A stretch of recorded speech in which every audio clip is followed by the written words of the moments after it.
night was cold, and the wind howled through the darkened streets of Stockholm like a mournful ghost. It was one of those nights where the city seemed to hold its breath, waiting for something to happen. In the distance, the sound of a train echoed through the empty stations, a lonely whistle cutting through the silence. But this was no ordinary train. This was the Silver Pilen, the Silver Arrow, a train that many in Stockholm spoke of in hushed tones, with fear in their eyes and a shiver in their voices. It all began in the 1960s, when the Silver Pilen was first introduced to the Stockholm metro system. Unlike the other trains, which were painted in the usual green or red, the Silver Pilen was entirely different. It was a gleaming metallic silver with an eerie, almost unnatural shine.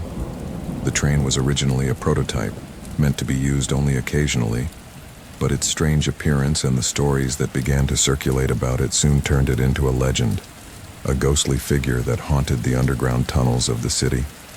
The stories varied, but they all shared a common thread. Those who encountered the Silver Pilen were never the same again. Some said the train only appeared late at night when the stations were empty and the city was asleep. Others claimed that the train never had a fixed schedule, that it appeared and disappeared at random, as if it had a mind of its own. But the most terrifying part of the legend was the fate of those who boarded the Silver Pilen. It was said that once you stepped onto that ghostly train, you were never seen again. I remember the first time I heard the story. It was a chilly autumn evening, and I was sitting with a group of friends in a cozy little cafe near T-Centralen station. The warm light from the candles flickered as the wind outside rattled the windows, and the mood was perfect for sharing ghost stories. One of my friends, Eric, leaned in close, his voice dropping to a whisper as he began to tell us about the Silver Pilen. "You know, I had a friend who saw it," Eric said, his eyes wide with the memory. It was late, almost midnight, and he was on his way home after a long shift at work. He was exhausted, barely keeping his eyes open, when he saw it, the Silver Pilen, pulling into the station. He said it was like nothing he'd ever seen before. The train was empty, not a single person inside, and the doors opened with a hiss, like it was inviting him in. He almost stepped inside, but something stopped him. He said he felt a chill, like someone had walked over his grave. He backed away, and the doors closed, and the train pulled away without a sound. He never saw it again, but he said he could never shake the feeling that something was watching him, something from that train. As Eric spoke, I felt a chill run down my spine. I had heard the stories before, but they had always seemed like just that, stories. But the way Eric spoke, with such conviction, made me uneasy. Could it be true? Could there really be a ghost train haunting the Stockholm metro? Over the next few weeks, I found myself thinking about the Silver Pilen more and more. I started noticing little things, a strange silence on the platform late at night, a flicker of light in the distance that disappeared as soon as I turned to look. It was as if the train was calling to me, drawing me closer. One night, I decided to take a late train home, just to see if the stories were true. It was a foolish idea, I knew, but my curiosity had gotten the better of me. I arrived at the station around 11:30 p.m., the last few stragglers already making their way out. The station was eerily quiet, the only sound the distant rumble of a train somewhere deep in the tunnels. I waited, my heart pounding in my chest, as the minutes ticked by. The platform was deserted, the overhead lights flickering intermittently. Just as I was about to give up and head home, I heard it, the faint whistle of a train. My breath caught in my throat as I looked down the darkened tunnel, and there it was, emerging from the shadows like a phantom. The Silver Pilen. The train was just as Eric had described, sleek, metallic, and utterly silent. It glided into the station, the doors sliding open with a soft hiss. I stood frozen, my feet rooted to the spot as I stared at the empty interior. There was something wrong, something deeply unsettling about that train. The seats were empty, the lights dim and flickering, casting strange shadows across the floor. It was as if the train was not entirely there, as if it existed in some other place, some other reality. I felt a strange pull, an almost irresistible urge to step inside. But just as I lifted my foot, a sudden wave of fear washed over me. It was a primal, instinctive fear, the kind that tells you to run, to get away as fast as you can. I stumbled back, my heart racing, and the doors closed with a final, echoing thud. The train lingered for a moment, as if considering whether to wait for me, and then it slowly pulled away, disappearing into the darkness. I stood there, trembling, as the realization hit me. I had come within inches of boarding the Silver Pelin. What would have happened if I had stepped inside? Would I have vanished like the others, lost forever in some dark, twisted version of Stockholm? I didn't want to find out. I left the station in a daze, the cold night air biting at my skin as I hurried home. The city felt different, strange, as if I had crossed some invisible line, as if I was no longer in the same Stockholm I had known. The Silver Pelin had shown me something I didn't understand, but that filled me with a deep, gnawing fear. Over the years, I tried to forget about that night, to convince myself that it had all been a dream, a trick of the mind. But I couldn't shake the feeling that the Silver Pelin was still out there, somewhere in the dark, waiting. And every time I stepped onto a train late at night, I would find myself looking down the tunnel, half expecting to see that ghostly silver train emerging from the shadows. I wasn't the only one. Stories continued to circulate, of people who had seen the Silver Pelin, of those who had boarded it and never returned. The authorities dismissed the tales as urban legends, the product of overactive imaginations. But those who had seen the train knew better. They knew that the Silver Pelin was real, and that it was still out there, somewhere in the labyrinthine tunnels of Stockholm, waiting for its next passenger. So if you ever find yourself alone in a Stockholm metro station late at night, and you hear the distant sound of a train, be careful. Watch the tracks, and if you see a gleaming silver train approaching, don't be tempted to board. Turn around, walk away, and don't look back. Because once you step onto the Silver Pelin, there may be no coming back.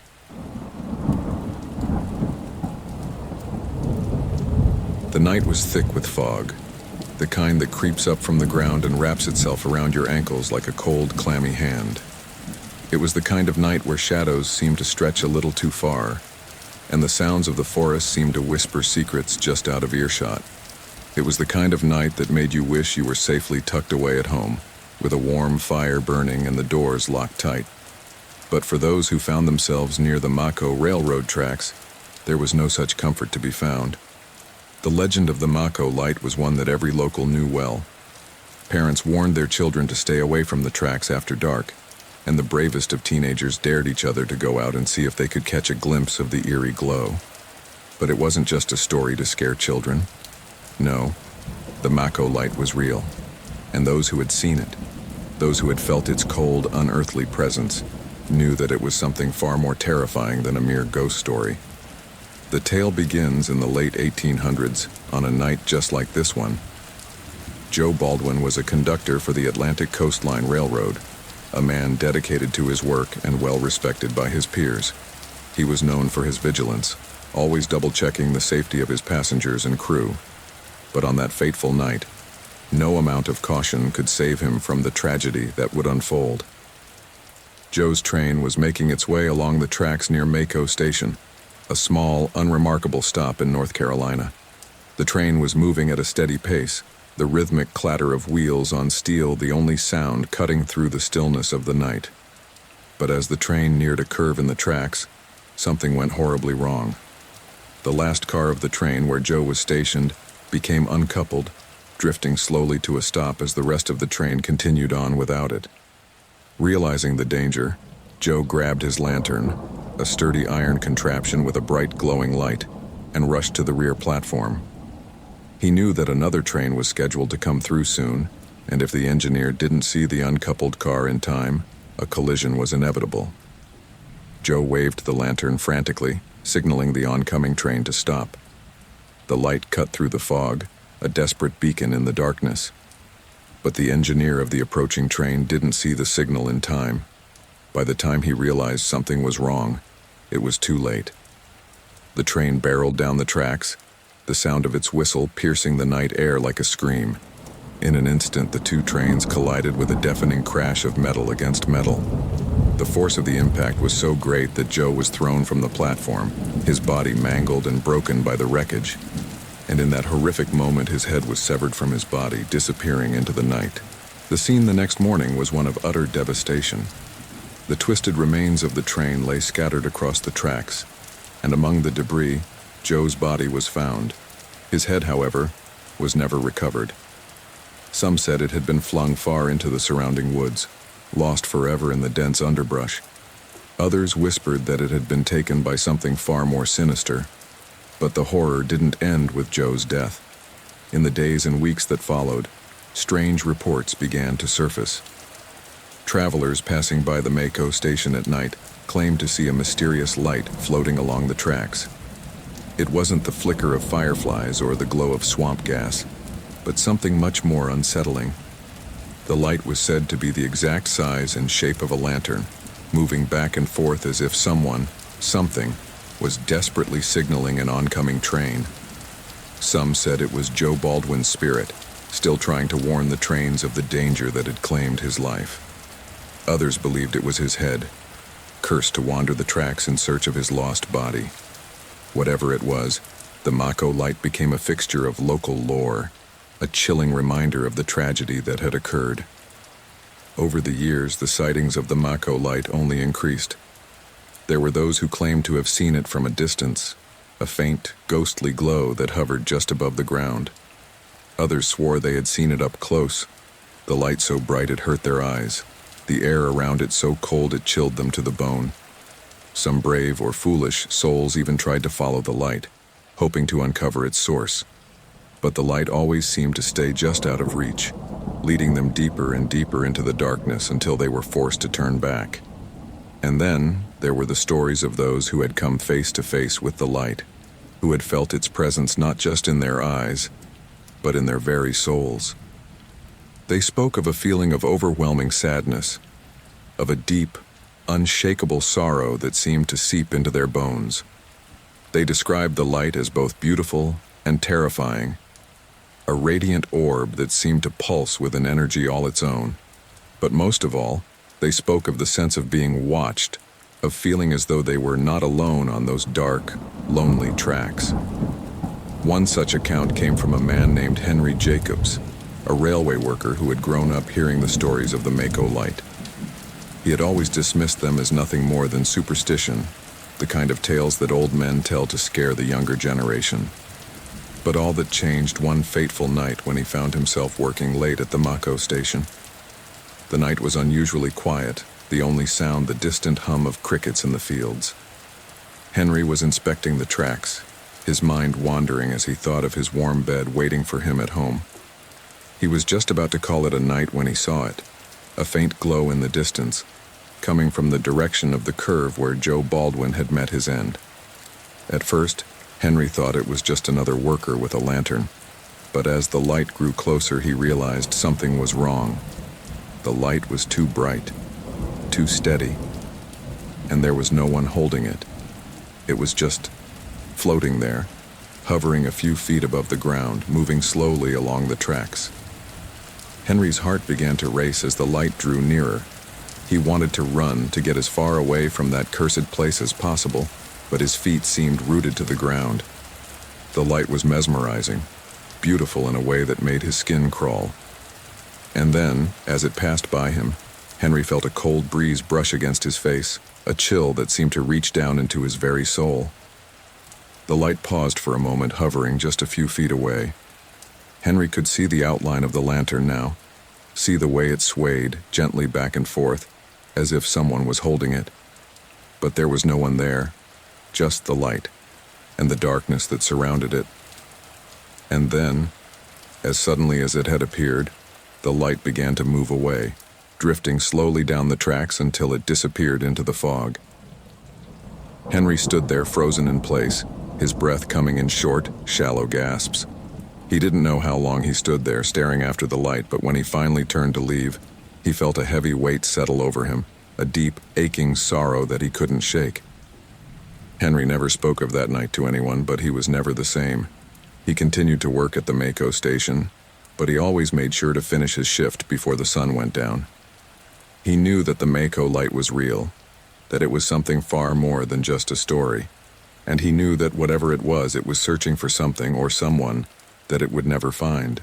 To this day, the Maco light remains one of the most enduring mysteries of the American South. Some say it's the ghost of Joe Baldwin, doomed to wander the tracks for all eternity. Others believe it's something even darker, a manifestation of the tragedy that took place on that foggy night so many years ago. But whatever it is, one thing is certain. The Maco light is real. And for those who dare to venture near the tracks at night, it's a reminder that some spirits are never truly at rest. And so, the next time you find yourself near the Maco station after dark, remember this tale. Keep your eyes on the tracks, and if you see a light in the distance, turn away. For if you see the Maco light, if you feel that cold, unearthly breeze brush against your face, you may find yourself drawn into a mystery that has no end, a story that is still being written in the darkness of the night. But beware. Once you've seen the Maco light, once you've felt its sorrowful presence, you may never be able to escape it. It may haunt your dreams, follow you through the shadows, and one day, it may come for you too.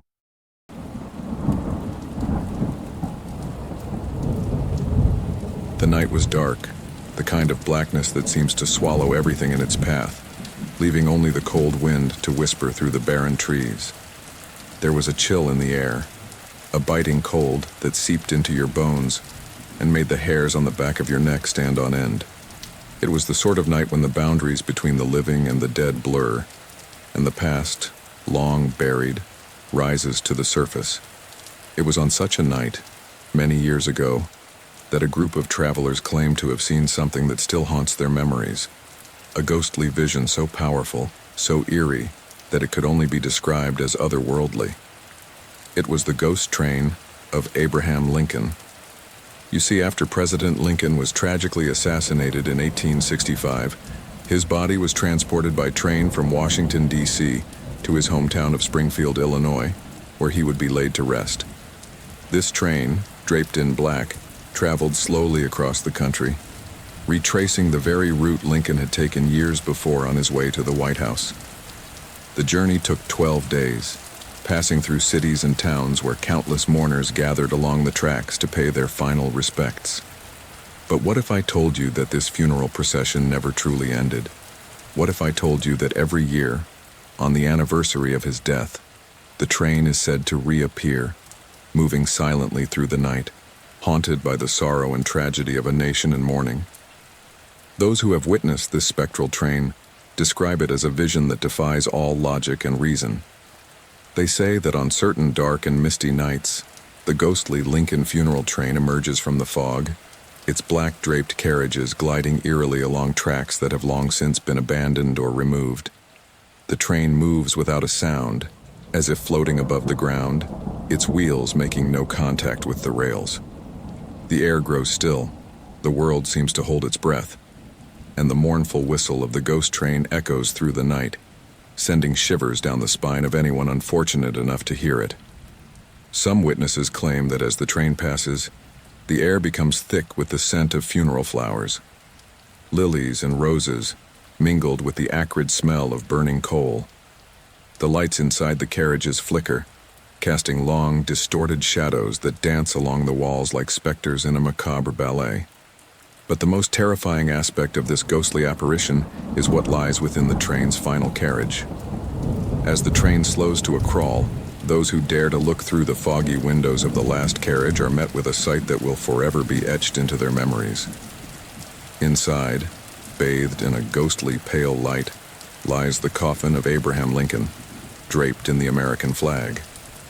The coffin sits in a darkened room, surrounded by flickering candles and the silhouettes of Union soldiers standing at silent attention, their faces obscured by the shadows. The soldiers do not move, do not speak. They simply stand guard over their fallen leader. eternally vigilant as if bound to protect him even in death. But there is something more, something that fills the hearts of those who witness it with an overwhelming sense of dread. For as they gaze upon this spectral scene, they realize that they are not alone. Figures, indistinct and shadowy, gather around the coffin. Some say they are the spirits of Lincoln's family. Others believe they are the ghosts of the soldiers who died in the Civil War, forever mourning the loss of their commander-in-chief. These apparitions seem to move with the train, floating alongside it, their faces etched with sorrow and despair. And then, as quickly as it appeared, the ghost train begins to fade. The lights dim, the mist thickens, and the train slowly dissolves into the night, leaving nothing behind but an eerie silence and the lingering feeling that something unnatural has just passed through. The witnesses stand frozen, unsure of what they have seen. Was it a dream? A trick of the light? Or was it something far more sinister? A glimpse into a world beyond our own, where the past is not truly dead, but continues to replay its tragic moments for eternity. Over the years, many have tried to explain the phenomenon of the Lincoln ghost train. Some say it is merely a product of collective grief, a manifestation of the nation's sorrow over the loss of its beloved president. Others believe it is a time loop, a replay of history that is somehow imprinted on the fabric of reality, destined to repeat itself every year on the anniversary of Lincoln's death. But there are those who believe something darker, something that suggests the train is not just a ghostly vision, but a vessel for the spirits of the dead. They say that the train is cursed, bound to carry the souls of the fallen across the country for all eternity, never reaching its final destination.